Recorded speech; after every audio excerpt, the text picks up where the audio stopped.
being porous. Our border is more than being porous. Yeah. If it is porous, it's minor. It's an haven. It's now a base haven for these terrorists. That's why you see them fighting for control. Yeah. It's now like an headquarter for them, and it's a big problem.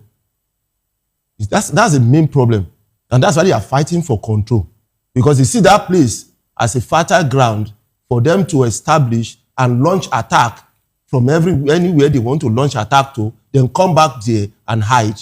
Not even hide, settle down, regroup before they will go again. That's why when the US came, it was that same point that they killed the assistant head of that ISWAP. That same Borno, yeah, and the same border. So you can see that it's like headquarters for them. It's like a base for terrorists that are fleeing in the world, maybe in the Middle East, to come down, and settle down. There was a time that Nigerian troops killed foreigners, like Palestinians, in that area, plus one cameraman or something. So you can see that if they go to that place now, you see that so many terrorists find that place as a haven to settle, regroup, recuperate, and then launch another attack. That's why that place, something more than just bombing has to be done. Intelligence has to be done in that place, such a way that all the networks, their connections, has to be blocked. That's the way that place can really, be free of all this terror. That's why you see them, fighting among themselves, because they see that place to be a very juicy, fertile, safe, haven for them to settle and then recuperate or whatever they want to do, and then launch attack whatever they want to, and then come back there again.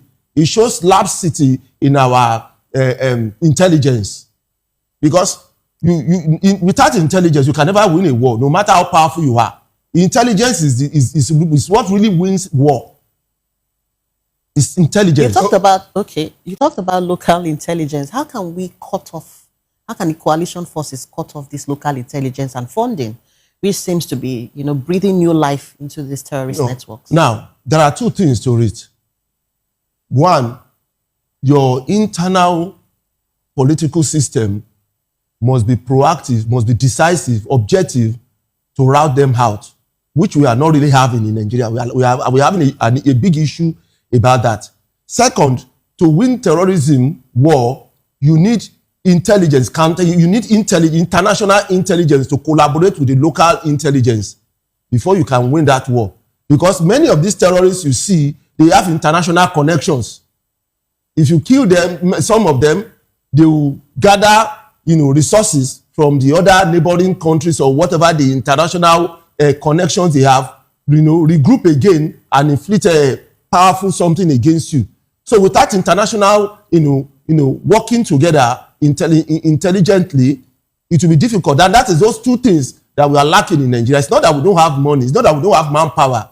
But we are lacking in two things: political will to stop it, and then proper coordination with the international communities to rout these people out. Now, talking about